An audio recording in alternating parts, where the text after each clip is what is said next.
无望海300年了，终于从这鬼地方出来了。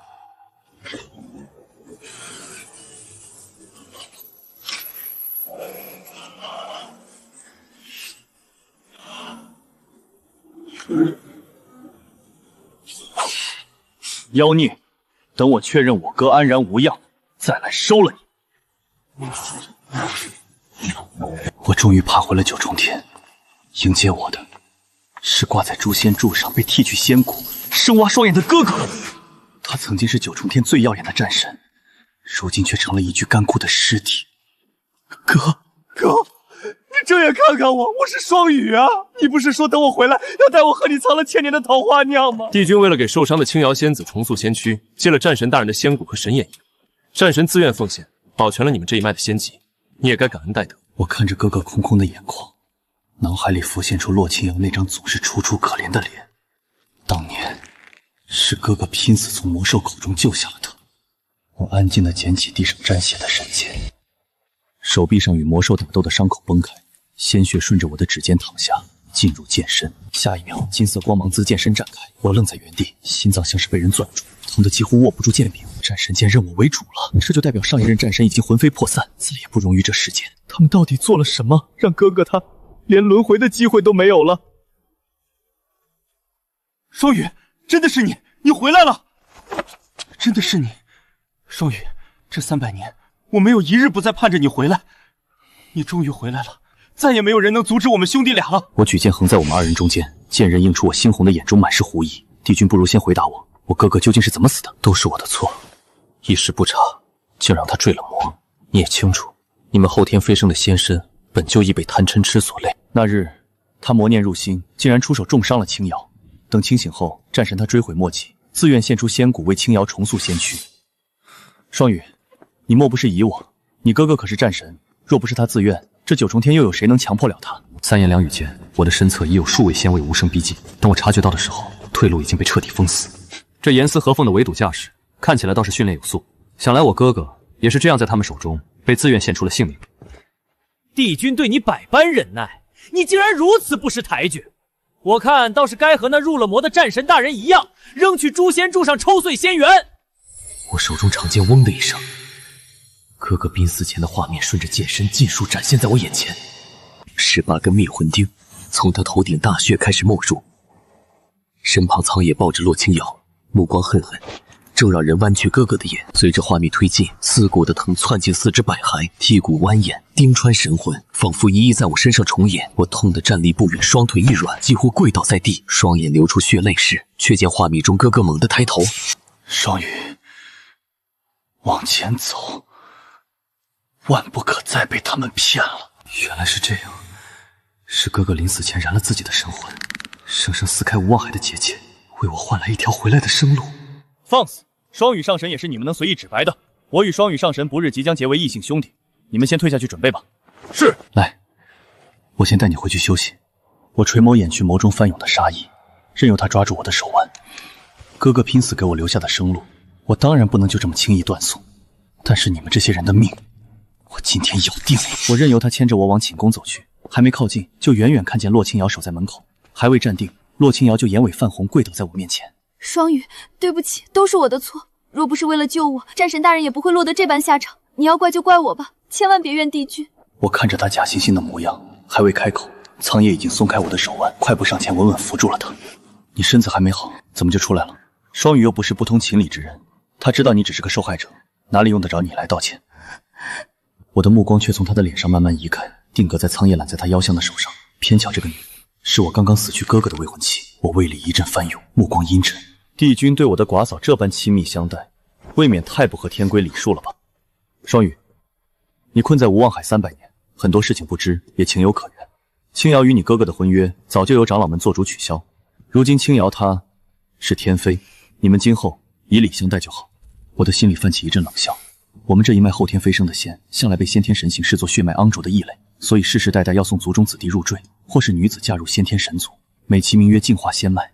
唯有哥哥是万年来唯一的异例，他以战神之名力排众议，执意要娶神女入族，而非送我去联姻入赘。族里原本选中的联姻对象就是洛清瑶，可偏偏苍叶自被我从泥沼中救出后，便将我视作此生最敬重的过命兄弟。一枪赤诚尽数相负。当年先天神族众长老以我后天飞升、血脉不纯为由，要褫夺我的仙气，将我贬入无望海勇士镇守。他为了护我周全，甘愿赤脚走过焚仙炼狱，以性命为我作保。苍叶从焚仙炼狱走出来的时候，脚底被炼狱圣火灼烧的鲜血淋漓，从炼狱入口一路躺到了我的面前。他那时撑着摇摇欲坠的残躯，死死攥着我的手不肯松开，一字一句道：“此生兄弟唯你一人，刀山火海，生死与共。”我被困无望海时，他更是疯了一般要闯进去替我受那蚀骨之苦。我那时是真的被他感动，可不过300年，他早将誓言抛得干干净净。双羽战神既这般借会，我这就去诛仙台，把这身仙骨挖出来还给战神大人。你非要逼死他才甘心吗？你哥哥的事是他咎由自取，青瑶何其无辜！帝君，求您别说了，都怪我与战神大人退了婚，让他心中不满，这才会魔念丛生，想要强占了我。但这都是我的错。双羽，你哥哥退婚后觊觎天妃，我只是让他交出仙骨，已经是法外施恩。你该知道的，我做这一切可都是为了你。可你明明与青瑶同为天界之人，竟也不知体谅，如此对他。我看你是在无望海沾染了太多戾气，此刻才会如此咄咄逼人。我垂下的掌心微微发热，是那边的人发来了联络暗号。我心下稍定，凉凉的掀开了眼。我若真是咄咄逼人，此刻他早该死在我的剑下了。不是双羽战神的错，是我不该收下战神仙骨。可当时，既然你执意如此，那我也没必要顾着你的颜面替战神再做遮掩。你哥哥入魔之后，不仅是伤了青瑶，他还在众人面前扬言，说先天神女不过如此，说要把她送去你们飞升一派，让那些后天修行者都来尝尝神女的滋味。可我不过是接了他的歉意给青瑶。你回来第一件事是用剑指着我，第二件事是逼青瑶去死。你如此肆无忌惮，把我们之间的兄弟情谊践踏在脚下。双羽，凭什么？战神在的时候，你替他镇守无望海，如今他死了，你还要为一个死人对我心怀恨意吗？我望着他狰狞的脸，恍惚间，竟再也对不上记忆里那个怯生生跟在我身后的少年。苍叶，我哥哥为人如何，你比这九重天任何人都清楚。你们既然口口声声要把这盆脏水泼到他身上，那不如让我搜了在场人的魂，前因后果，是非黑白，自然一清二楚。双羽，搜魂之术有违天规，你刚回九重天就要对帝君用刑，这是要造反吗？更何况，战神他屡屡离间你们二人之间的兄弟情谊，他手握重兵权倾九重天，又对你护得密不透风，连帝君都要再三提防，谁知道他心里是不是准备要造反？满口污言秽语，你敢辱他，我今日便让你魂飞魄散！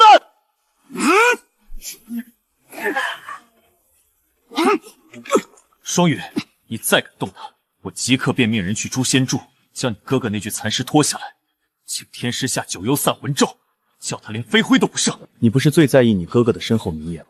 那你就安分下来，放下兵刃归顺于我，留在九重天执掌天界兵权，做我最信得过的左膀右臂。青瑶与天妃一脉绝不会与你过分，你哥哥谋逆的罪名，我也可以尽数抹去，保全他战神一世的清誉。双羽，你已经别无选择了。如果我说我不愿呢？双羽，我与你自幼一同出生入死过命的交情，还能不知道你心里在盘算什么？你在等战神那些旧部，对不对？你等不到了。从你踏上九重天的那一刻，从他们循着你的气息找来的那一刻，那些余孽就已经落到了我的手中。我告诉过你，你别无选择，可你为什么就是不肯回头？这九重天的权益，我愿与你平分。当年你从泥沼里救回的这条命，我也可以给你。你想要什么，我都能双手奉上。只要你放下仇怨，留在九重天与我并肩。帝君，双羽性子刚烈，您越是这样强留，他越是不肯低头，倒不如先废了他的先例，将他安置在偏殿严加看管，断了他寻仇的念头。日子久了，他自然会明白您顾念昔日兄弟情分的一片苦心，慢慢想通的。你说的对，300年前我任由他去了无望海镇守，之后日日夜夜都在后悔。若是当初将他强留在九重天，哪怕他怨我恨我，至少我不会连他是生是死都无从知晓。双羽，我也是别无他法，我不能再承受你与我反目，离我而去了。苍叶，你口口声声说顾念昔日兄弟情分，念着当年同生共死的过往，可你杀了这世上我唯一的至亲，如今还要废了我的修为，把我像阶下囚一样困在这九重天里，这就是你所谓的兄弟情分。没关系，你现在不理解我没关系，你怨我恨我都无妨，我只要你安安稳稳留在这九重天，留在我看得见的地方就够了。我闭了闭眼，轻轻叹了口气，下一秒，他的仙力竟在我身前寸寸碎裂。苍叶手上被震出伤口，血液滴落时，他不可置信地抬头看我。不可能！你怎么可能会伤得到我？你难道……我没回答。天边不知何时已经烧起了一片赤金色的光，我的身上迅速被战甲覆盖。抬手挽了剑花，还是跟300年前一样的顺手。你的身上怎么会有这种力量？这明明是……很奇怪吗？你不是早就知道我才是真正的战神？九重天上的先天神族，世代把持天界兵权，将战神之位视作自家囊中之物，又怎会容忍一个后天飞升、毫无神族血脉背书的后天修士，身怀正神的战神腊八本源？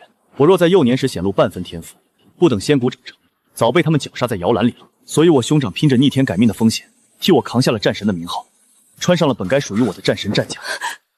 他以战神之身威震九重天，镇守四海八荒，替我挡下了所有先天神兽的猜忌、试探与杀心。三界所有人的目光都锁在这位战功赫赫的战神身上，便再也无人留意他身后那个看似平平无奇、只懂随军历练的弟弟，才是真正成了战神天命的人。苍叶似乎陷入了回忆，眼神疯狂闪动，却说不出一个字。苍叶，你还记得吗？从前的你，并不是这样的。你说这天界的规矩太过迂腐，你说血脉不能决定一个人的高低贵贱，你说后天飞升又如何？有本事的就该站在最高处。那些话，线下已经都喂了狗吧？你坐上这个位置之后，发现那些规矩变得对你有利了。你发现那些欺辱过你的人跪在你脚下的时候，终于轮到你来欺辱别人了。双羽，你说的对，我忘了，坐上这个位置太久，我把从前的事都忘了。可是有一件事，我从来都没忘。当年你于泥沼中救我性命，我便认你是此生最信得过的同袍兄弟，唯有你配与我共掌天界兵权，同定三界秩序。这300年，所有挡在我与你共掌九重天路上的人，我都一一铲除了。那些嚼舌根说你后天飞升血脉肮浊，不配执掌战神之力的长老，那些想把你贬去无望海勇士镇守夺你兵权的老东西，我全让他们魂飞魄散了。可只有你哥哥，只有他，我3番5次求他替我去无望海给你带一句话，就说天界帝君念着昔日同胞之情，盼你早日归来，与我共守天界安宁，不必再困守那不见天日的死地。可为什么他就是不肯？他次次都拦着。他不仅不肯传一句话，还处处提防我，说我野心太重，必会害了你。次次都劝你与我哥袍断义，划清界限。他凭什么插手我们兄弟之间的事？凭什么拦着你建功立业，执掌本该属于你的权柄？我实在没有别的办法了，只能让他彻底消失，再也没人能拦着你我，再也没人能挡在这九重天的权位之前。你哥哥那具骸骨，我特意挂在你踏入九重天第一眼就能看见的地方，他挡着你拿回本该属于你的战神之位，挡着你我并肩共定三界。如今我替你斩了这最大的绊脚石，这就是我给你的迎你归来同掌九重天的幸礼啊，双羽！我杀了你，去给我哥哥陪葬！哼，你杀不了我的双羽，就算你成了战神也一样。我可是帝君，这九重天上。双羽他杀了帝君！仙卫们从宫殿各个角落涌出来，一层层把我围在中间。苍叶从未真正信任过我，哪怕在他满口都是昔日同生共死的兄弟情，誓要与我共掌九重天的时候。双羽，你放下剑，今日之事我就当从未发生过。我没有回答，也没有拔剑，苍叶的血液还在顺着剑身不停淌下来。都到了这个时候，你怎么还是护着他？你们都愣着做什么？拿下他！拿下这个逆贼！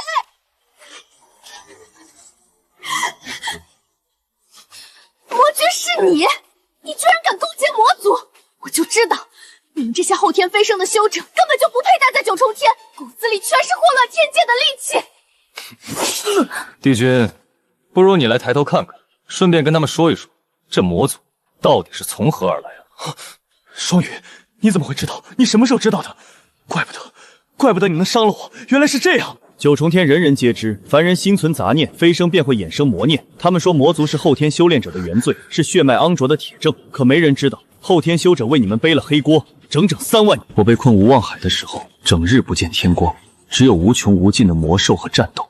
直到有一天，我一步一步走到了血海尽头，那里有一座碑，上面刻着却不是魔族文字，而是古神文。上面写着：天地初开之时，先天神族诞生于混沌之中。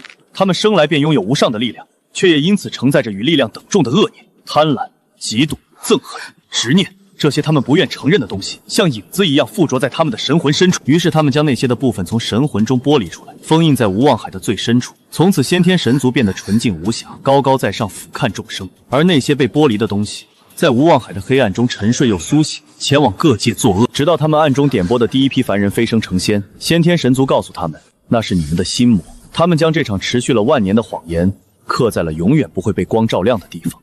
他们以为没有人会走到无望海的尽头，可我走到了。我在那座碑前坐了很久很久，接着站起身，前往了他们埋葬心魔的地方。只因为被剥离的不只有初代神帝，每一个先天神族在成年之时都会经历同样的剥离。苍叶，你也不例外。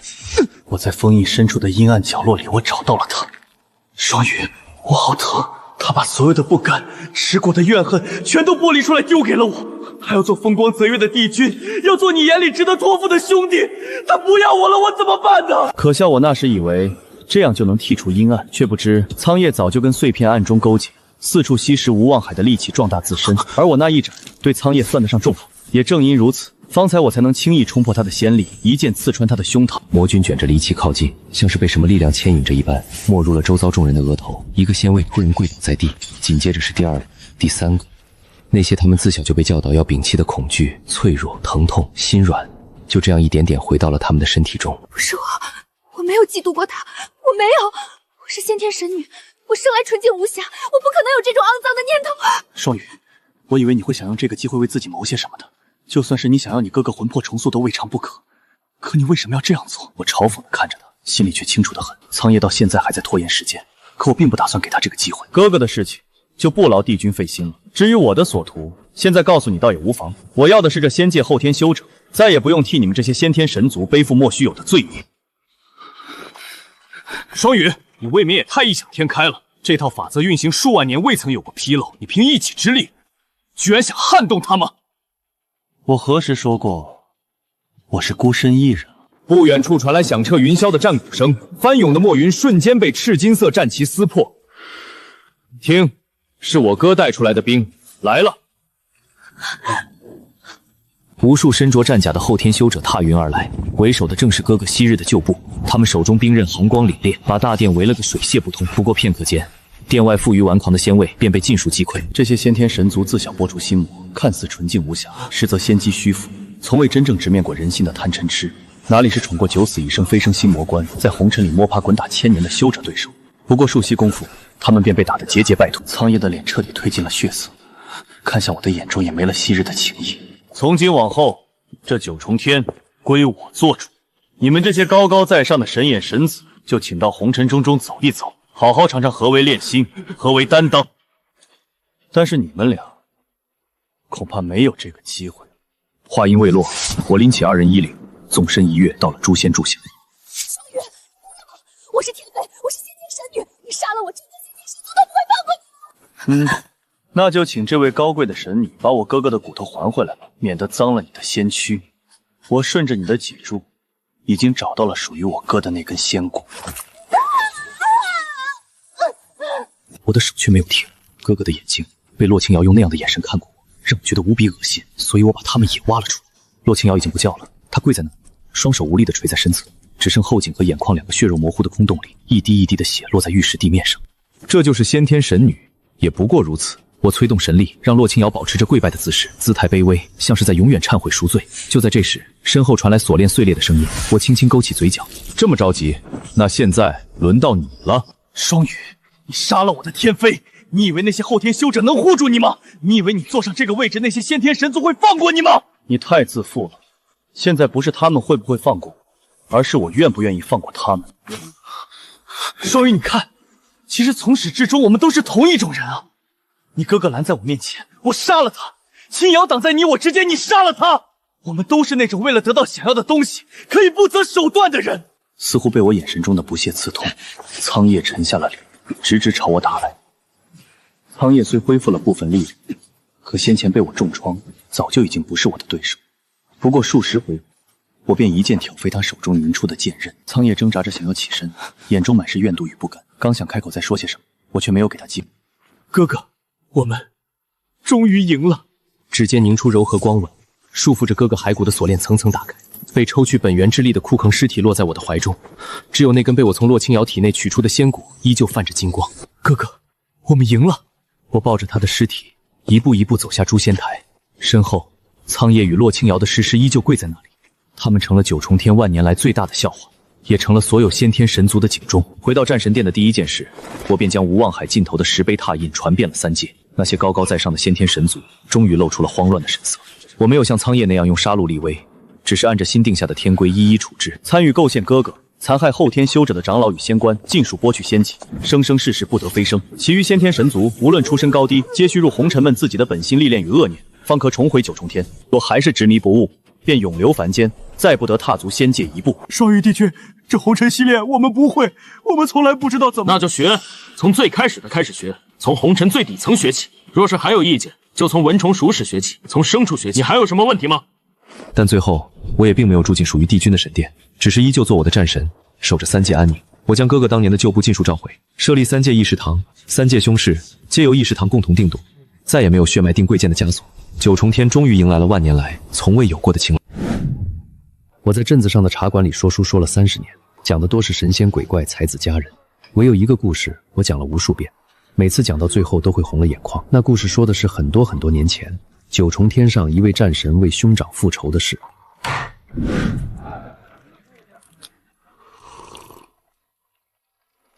那战神啊，神魂都散了，连轮回都入不了。